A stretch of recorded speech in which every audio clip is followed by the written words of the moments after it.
I have long-term conviction. I do. And I think prices will go much, much higher. I think there will be a great volatility. But, one of the most important tells in my mind right now is the Shanghai market consistently pricing metals above Western spot and futures. And it's basically screaming that the metal's worth far more than where it's being financially priced here in the West. And I was saying it to you back then that something is breaking in the system, that delivery is being prioritized over paper promises. When the silver price started rising, I think China realized that it had to make a choice. Do we continue to suppress the price at the risk that we lose our strategic stocks, because they built up strategic stocks? I mean, bear in mind that China is the second largest silver miner. In this high-impact discussion, Andy Schectman and Alasdair Macleod explain why recent moves in gold and silver point to deeper structural stress in the global metals market. Their focus is not short-term volatility, but long-term conviction that prices are being driven higher by forces beneath the surface. One of the clearest warning signals is coming from Asia. Precious metals in the Shanghai market have been trading consistently above Western spot and futures prices. That premium suggests physical metal is being valued more highly than paper claims, signaling a shift toward delivery over financial settlement. They argue this marks a turning point. As silver prices rose, China faced a choice: continue suppressing prices at the cost of draining inventories or protect physical reserves. As a major producer and strategic holder of silver, China's move toward prioritizing physical control reflects intensifying global competition for real assets. The message is clear. When physical markets begin leading paper markets, price discovery is changing, and the implications for precious metals investors are significant. If you found this helpful, like, share, and subscribe to Metalcore Finance. Turn on the bell so you don't miss future updates. Now, let's get into the interview. The real story. Delivery behavior is telling the real story. And this is not speculative positioning. This is a fight over real inventory. And to me, December really jumped out. 3,706,000 ounces of gold were delivered and 64,730,000 ounces of silver. 64,730,000 ounces of silver were issued and stopped. That means delivered. And a mint box of Silver Eagles weighs 42 pounds. What does 65 million ounces weigh? And who's doing it? But this is every single month. I've been screaming this every single month since a year ago, November. That's the largest December influx in the history of the COMEX market, which goes back to 1974. And January, which is not a major scheduled delivery month, in just the first few days of the month, we've seen pretty damn well near 35 million ounces of silver delivered. 35 million in a non-delivery month within a week of trading. You add that to what we already saw delivered in December, and you're over 100 million ounces of silver that's been delivered in a little over, a month and 5 weeks. And, that's almost the amount of silver that was mined by just the silver mining companies last year. There was 800 million ounces mined, but the silver miners, according to Rick Rule, only came up or responsible for 17 or 18% of that. So what's that? That's 12, 13 million, 120, 130 million ounces. Well, that was almost completely delivered just in the last month of December and the first 2 weeks, if that, of January. The rest was byproduct mining from the zinc, copper, and lead mines. But my point is that whoever is doing this, they're doing it for a reason. Look, in terms of silver, people need to understand it's a tiny market relative to the capital that can and is flooding into it. And when that happens, the move will be fast, as we're seeing, and disorderly, perhaps as we will really see. And in short, I think it can very quickly cascade on down into the retail market.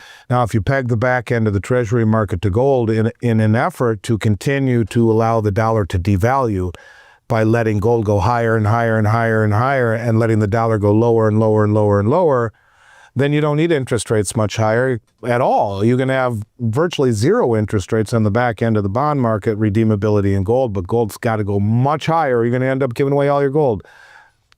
So Could it happen? Maybe. Maybe that's part of the plan, but I don't see how you can suppress short-term rates and let long-term rates go higher. That's really where the problem is. It's less the short-term and more the long-term rates. If you look at base metals priced in gold, which is money, and over long periods of time is relatively constant in its purchasing power, you can see that these base metals are extremely cheap. I calculate a basket put together by the IMF to be around about 18% where they were, if you like, up until Bretton Woods was abandoned. 18%. What that tells us is that in real terms, in other words, priced in gold, they're going to rise 4 or 5 times before they are overbought. Now, if at the same time the purchasing power of the dollar is going down, you can see that over the next year or two, the dollar price of this basket, and it includes copper, is going to be quite a bit more than that. I mean, you could easily see it 10 times as much. That is the consequence of a collapsing purchasing power of the dollar. And of course, there are knock-on ramifications for that, because you're going to get higher consumer prices. I mean, wholesale prices, obviously, then consumer prices. And that does mean that you're going to get higher bond yields. And higher bond yields will pop the equity bubble. So, this is a situation where I think both the dollar and the US is in an extremely fragile position. So they have accumulated huge, huge quantities of silver. They have been the swing factor in the price. That is absolutely clear if you actually look at the facts. So what she's done, basically, is she's decided to not completely remove supplies into the West, but to control them more closely. And this was really behind the new licensing regime, which applies from this January and is due to be in place for the next 2 years. The real shift in precious metals is no longer paper trading, it's physical delivery. Recent COMEX data shows an unprecedented amount of gold and silver being taken off exchange, signaling a fight for real supply, not contracts. December saw record silver and gold deliveries, and January, usually quiet, has already added tens of millions more ounces. In just weeks, physical silver demand has approached annual mine supply, exposing how tight the market truly is.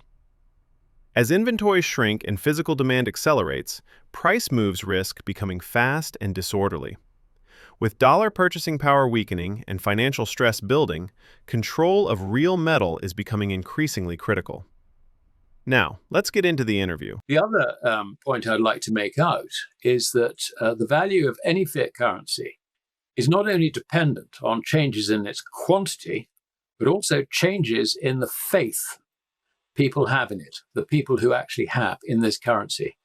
Now, that faith is deteriorating. I mean, you can see with the Chinese moves basically to take the whole of the BRICS and the Shanghai Cooperation Organization away from the dollar, introducing, I mean, all this stuff about unit and all the rest of it is actually hogwash.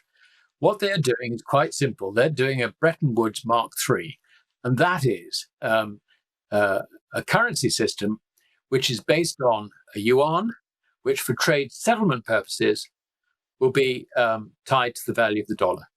I don't see the Chinese public being allowed to exchange their yuan for gold. Sorry, tied to gold, I should say. I don't see them being able to exchange their yuan for gold. But at the international trade level, countries will be swapping yuan for gold and gold for yuan. That's the whole point. The only thing we don't know at this stage is what the fixed rate will be, and there will be a fixed rate. That way, the yuan for international trade purposes becomes a gold substitute. They won't need to hold gold, they can hold yuan. And that's basically where it is going. And the dollar will be out of it completely. I mean, if the dollar can't even try to go back on a gold standard, because there is huge doubt over the gold reserves at the US Treasury. We know, for example, that a lot of gold disappeared into the market when they tried to rig the market in the 70s to drive gold out of the system. We know that there was a massive carry trade out of bullion, lease bullion. Your leasing costs were 0.5%, 1% tops. And at the time, you could sell it into the market and apply the dollar proceeds to US Treasuries, which were yielding anything from 10% down to 5%, from the early 1980s onwards. So where did that go? The global monetary system is quietly moving toward a major inflection point. At the core of any fiat currency is confidence, and that confidence is steadily fading. As trust erodes, nations are actively preparing alternatives that reduce dependence on the US dollar. What's unfolding is a structural shift in global trade settlement. A new framework is emerging where gold plays a central role, not as a headline-backed currency, but as a settlement reference between nations. Trade balances are increasingly being managed in ways that can be converted into gold, reducing the need to hold large dollar reserves. This shift doesn't require public announcements or formal convertibility. It only requires loss of faith in fiat promises and quiet action behind the scenes.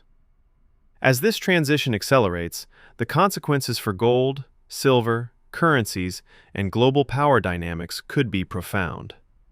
The monetary system is changing, silently but permanently. If you found this helpful, like, share, and subscribe to Metalcore Finance. Turn on the bell so you don't miss future updates.